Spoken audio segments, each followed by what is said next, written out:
Hey guys, it's Ren Rashad here. Thanks for tuning back in. I'm going to make this video as brief as I can, but I think it's a an important video, an important topic in our times right now. I, for one, have noticed a huge increase in the level of online hate. More specifically, an increase in the level of Nazis online. um, Particular people with particular channels that don't really shy away from their beliefs in white nationalism, in white supremacy, in the need to have European descent to be a true Canadian or a true American. I've noticed this kind of stuff mostly on X, but I'm pretty sure it's sprinkled a little bit of everywhere. I think it's an important thing for free speech, but I think there is a limit to that when it becomes hate speech and unjustified hate based on race, religion, skin, ethnicity, whatever it may be. To me, to everyone, usually hate is the food for the uneducated and for those hurting the most. People that feel they have been displaced, their jobs and their communities uprooted by a changing world. And I feel for them, but I don't believe the answer is joining your local Nazi group. I've personally felt that, especially on X, there has been an increase in the amount of Nazis. I'm not saying it's the majority, but they're definitely there. And they're not shy about speaking up against how I, for one, am not a true Canadian, or I, for one, am not a true American. I would just like to preface that by saying that being a Canadian or an American, it has nothing to do with your race or your gender, or your ethnicity, or whatever it may be. Being a true citizen, outside of doing your due by paying your taxes and whatnot, it's a mentality, it's a philosophy, it's a way of life. It has nothing to do with your race. You could become a true patriot to your country, to your fellow man, by the way that you live your life. It is as simple as that. How much are you giving back? How much do your neighbors love you? These are the important things. Let's not forget that. So the video, is Elon Musk a Nazi? It's a really tough question, so I asked Grok. First, that before we go into Elon Musk himself, I first wanted to identify the key people in his upbringing, in his mentality. So first we go with his grandfather on his mother's side, Joshua Heldman, who was a pro-segregation politician in South Africa. He advocated for the segregation between blacks and whites. In the 1930s, he immigrated to Canada, where he was a key member of the technocracy movement, which was a kind of a social party movement in Canada where they would replace the politicians with technocrats, which are engineers and mathematicians and scientists, who he believed would be better suited to making better decisions for its people. He also believed to get rid of the currency. Your eggs wouldn't cost $5, $4, $10 under Trump anymore. Your eggs would cost, based on an average of the amount of energy used to produce those eggs. You'd then be given a certain amount of credits per month to purchase things. Sounds a lot like communism. And it got him arrested in Canada because the Canadian government didn't like that so much, especially during World War II, where he returned to South Africa to continue his pro-segregation politician career. His father, Errol, I believe, is a blatant racist. However, Elon has kind of since excommunicated him, called him out for being evil, using his own words. So we can't really fault Elon for the sins of his parents and his grandparents. We should base people based on their own merits, their own actions, and I believe that's the justified way of looking at this thing.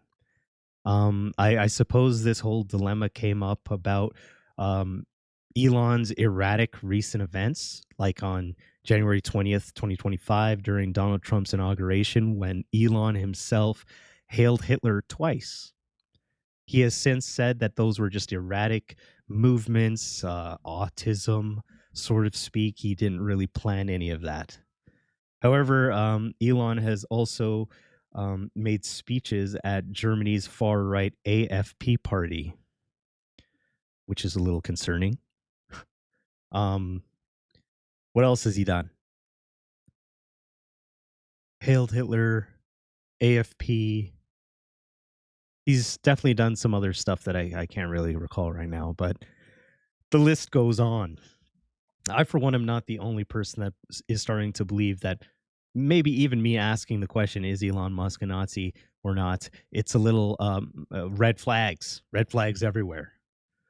And I, for one, really don't believe he's a blatant Nazi, but I really don't think he's doing enough to make the opposite argument true.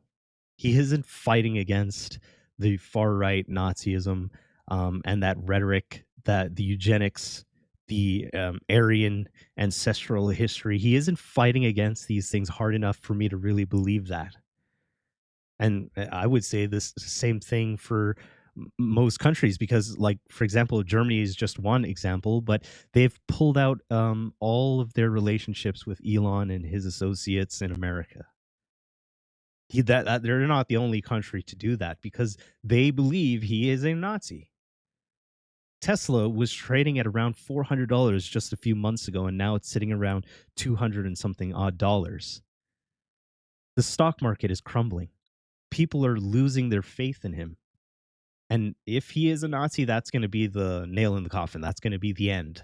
That's going to be the end of Tesla. He's going to have to, um, you know, leave leadership roles in those companies, because they can't have a Nazi being the head of America. So he's got to put the work in, and he's got to make people believe really that he isn't a Nazi. And the people that are hanging on to the belief that he is a Nazi, they're coming out. They're coming out in numbers, especially on his platform X. And I'm assuming that's the reason why there is a rise of Nazism on his platform. I've, for one, have kind of reported those types of people. I have receipts, my friends. If you need the receipts, I will post them. I took screenshots of these people. It was kind of amusing, because I was trying to really understand their mentality, and there was no mentality. There was nothing there. Unsubstantial idiots, really, at the end of the day. You have to find yourself a part of a group independent of what their values may be, because you just can't feel alone. So you join these radical groups. That's either radical left or radical right. I can call out both sides. So it's just an observation that I've been making, that there is a rise of hate in this deeply polarizing world. And it's kind of sad.